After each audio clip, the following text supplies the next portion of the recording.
Greetings, everybody.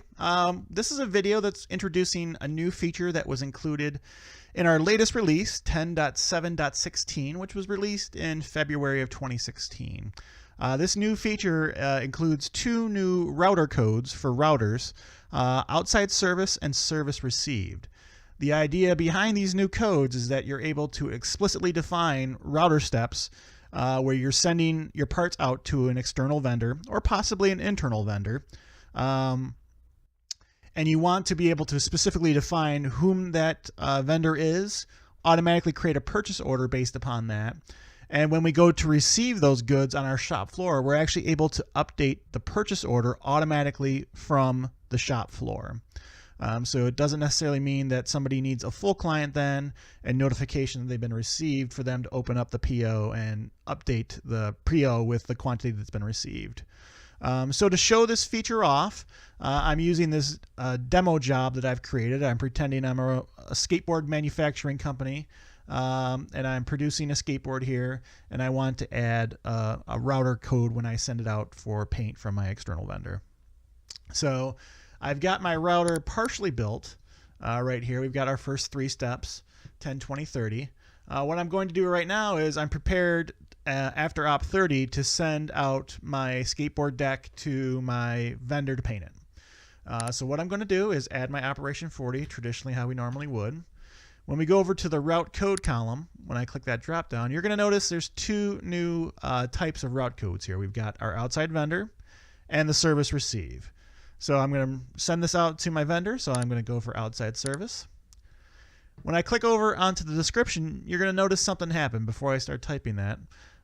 You'll see we automatically added an additional router line. Op 41 here is the service and receive. In the Realtrac system, these two operations always go hand in hand. When we send something out via the outside service, we're going to add a router operation to receive it here as service receive. We'll get more into the service receive in a second. Just expect that when we work on those, they're always going to be kind of paired together. So I'm able to add a description to this operation as I would normally. So send out for the gloss finish, something like that. Before I tab over into our work center column, let's take a moment here to note that we have this notice that there's no vendor specified, and it's a slightly off green color. This is because the outside service is going to tie to a specific vendor and not a work center in our environment. So you'll note when we click on this, it looks a little different than how it does traditionally when you pick a work center. We've got a different colored background, which kind of keys into our route code color over here. So it's obvious that we're looking at the vendor and that something's different than how we're normally doing. When we're working quick on our routers here, hopefully it'll visually catch your eye and let us know that something's up. So I'm going to use the same technology of real-time searching that we've got throughout the program to narrow down to my suite painting company, which is the vendor I'm going to use for this service. So when I select our vendor, we get this new screen that says add item to existing PO. So really at this point in time, I can choose to do three things. I can create a brand new purchase order for the suite painting company by clicking the create new PO button. If we have any open POs for the suite painting company, I can tie this to an existing PO. So the body of our interface here shows us any existing, and you can see we've got one, open purchase orders for this vendor. The third option I have is to cancel. I don't need to make a PO right now, and I can do so later if I so choose. I'm going to cancel just to show you the process that way. You'll notice when we end up making a purchase order, we'll come back to this exact same screen. So the process is the same whether we do it right now or do it later. It's just a matter of when you're comfortable and when your workflow dictates that you make a purchase order for an outside vendor. So I'm going to cancel right now. We'll be revisiting this again in a second. Normally I would go and create some estimates for the time, but Realtrac shop floor employees are not going to log into Operation 40. Operation 40 is what creates our purchase order and kicks off the send out process for the parts. So there's no, when we come time to create the PO, we'll do that, but the employee will never log into Op 40. We'll notice that in a little bit when we go to log into some of these job operations. So my Op 40 is effectively done. I've set up that we're going to an outside service. I've selected the vendor. I've delayed creating the purchase order for a little bit. So now we can process Op 41, where the receive process. So I'm going to make a note for my employees to please check for dents and flakes. Finish. And select my work center, which is going to be a receive. Again, you can see we've got a blue background here because this is our work center search, which is what we typically see. We'll only get that red background in the vendor search when we have the outside service. So I'm going to select my receive op, and I'm going to say it's going to effectively take an hour total for the receipt process and checking on it. So we got 1 hour budgeted for that. We're good to go. Maybe we'll add one more operation here just for fun. Add the wheels. Put the wheels on at our assembly station, and that's going to take 7 minutes a piece as well. All right, so we built a new router. When we came here, we had the first 3 operation steps.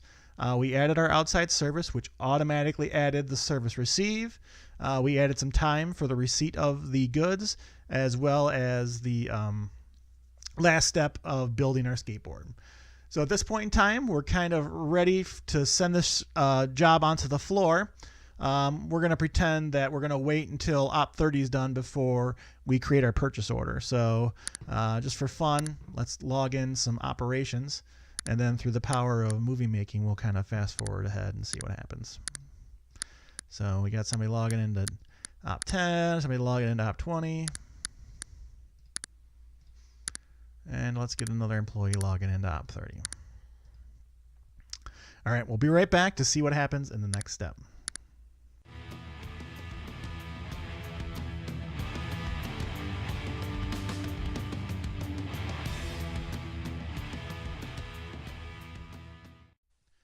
Okay, so you can see we have a little bit of time here in our shop floor interface.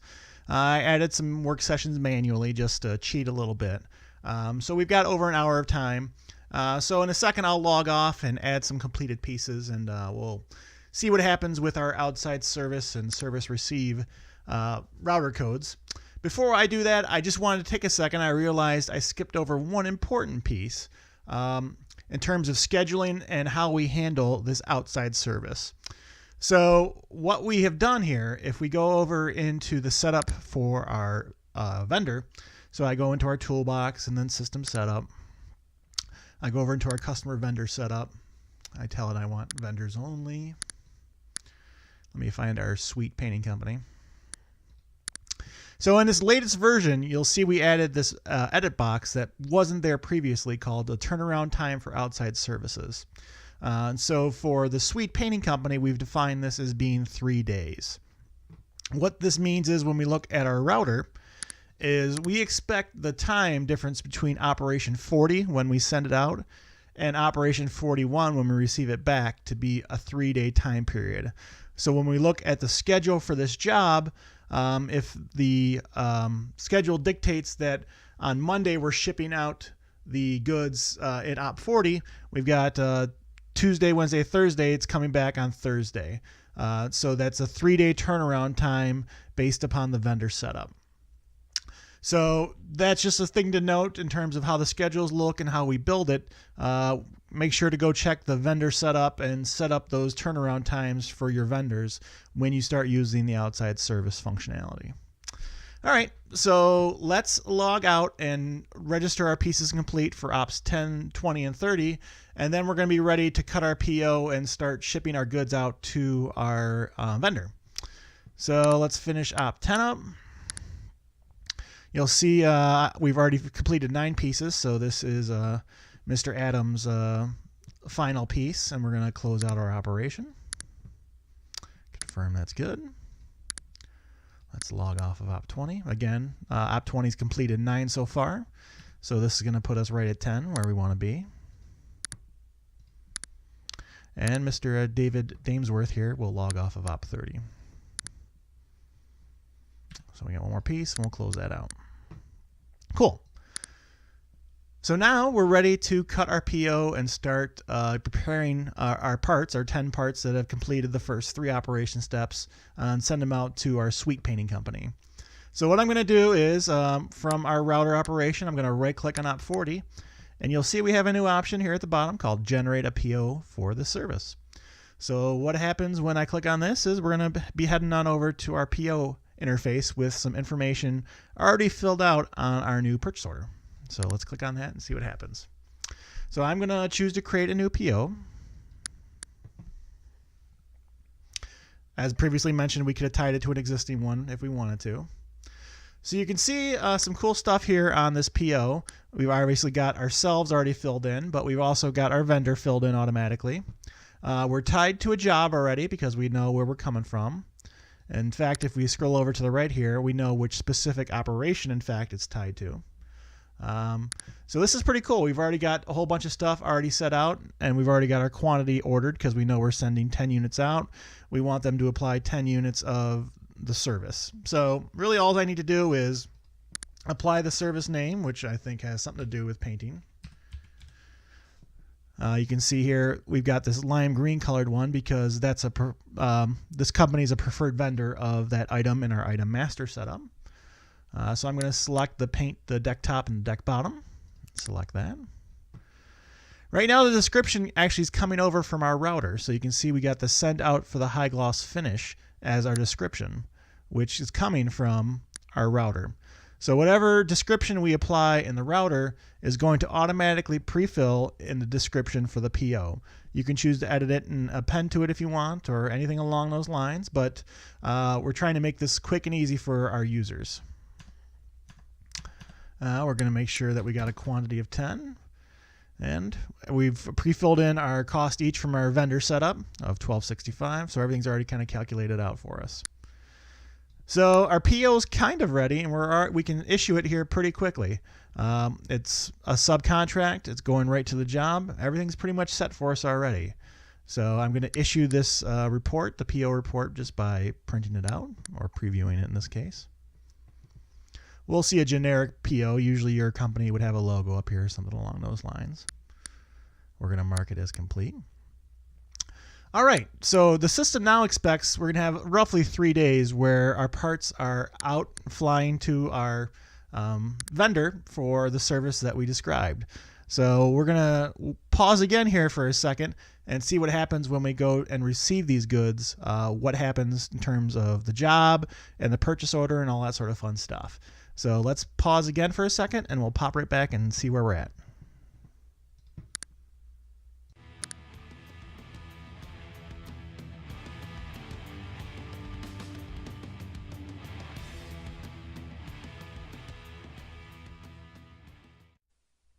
All right, so through the power of editing, we are now imagining ourselves 3 days into the future, and our skateboards have come back from the Sweet Painting Company, and we're ready to log in and process the receiving shipment, and we'll see kind of what cool stuff happens from then.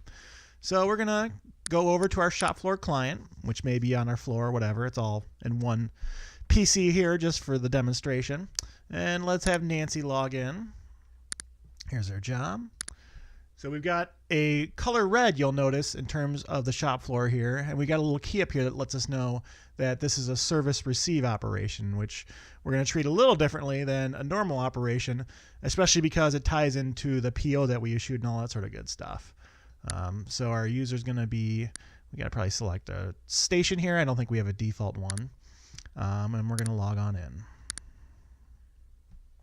So Nancy begins opening the packages and all that sort of good stuff to make sure everything's looking good. She read the description on what she's supposed to do in terms of looking for the dents and the flakes, all that sort of good stuff.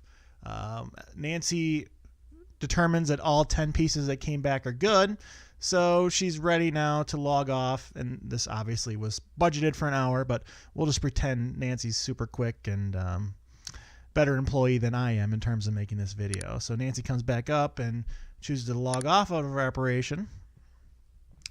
So we'll see the interface looks fairly familiar, but it's actually going to do something a little differently. Nancy's going to note that we received 10 good pieces and had no scrap. If some of the pieces came back not good, she wouldn't obviously put all 10 in. Because this is going to in fact update our purchase order and let us know that we've received 10 good pieces. So we've got this link from the shop floor So this could be just a normal shop floor client. I happen to be running a full client in this demonstration, but typically we're going to have just a shop floor client sitting out on your floor where Nancy's working, or in your shipping docks or what have you. So somebody from just a plain old shop floor client is going to be able to update our PO without having to have a full client or open the PO or anything like that. So we've got 10 good pieces, and we're going to accept that. We always have our option to add additional information for traceability purposes. We're going to add a lot or a cert number. We could also drop in a certification document if our vendor supplied that as well, of course. All right, so Nancy's did her gig. Let's take a look at our PO and see what happened. So someone else at a later, our project manager or our purchasing agent or what have you, is wondering what's going on with this job. Have we gotten those pieces back? Let's take a look and see what they would see. So we've got our PO that we created. Now you'll see we didn't edit anything. We didn't pop back in here or nothing, but we now have a quantity received value of 10. And that happened from our shop floor user logging into our service receive, which was tied, which is operation 41, which also is related to op 40, which is when we sent it out. So we now have 40 and 41 kind of bundled together as we talked about. So when they logged into that operation, we were able to update this PO automatically. So it really provides a lot of information right from your shop floor right to the front office without having to do any extra steps than they normally would. We've kind of increased the information flow and made it much more rapid in terms of letting the front office people know we've got our pieces back and we're ready to move on to our next step. So that's the big benefits of this, the new router codes that we've introduced, the outside service and the service received. We're able to tie things into specific vendors. We're able to update POs after we created them automatically.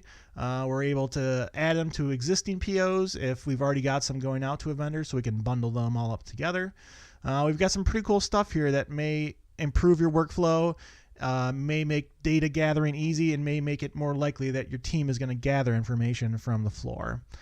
Traditionally, we would continue obviously logging into op 50, but we're kind of run the course of the demonstration of the things that are new and exciting in this release. So as always, please give us feedback on this feature and other features you need to help succeed and grow your business. This feature was a request from a customer that we worked with. We kind of developed some specifications, worked with them in requirements. We worked with them and implemented it. And now it's available for all Realtrac users. As soon as you're updated to 10.7.16 or newer, you'll have the outside services. If you intend to use them, go into your vendor setups and play around with those turnaround times. And please feedback with us. Let us know what you think of this feature and let us know what else you need, because we want to keep improving the product and we want to help you succeed. So thank you very much for your time. Look forward to your feedback.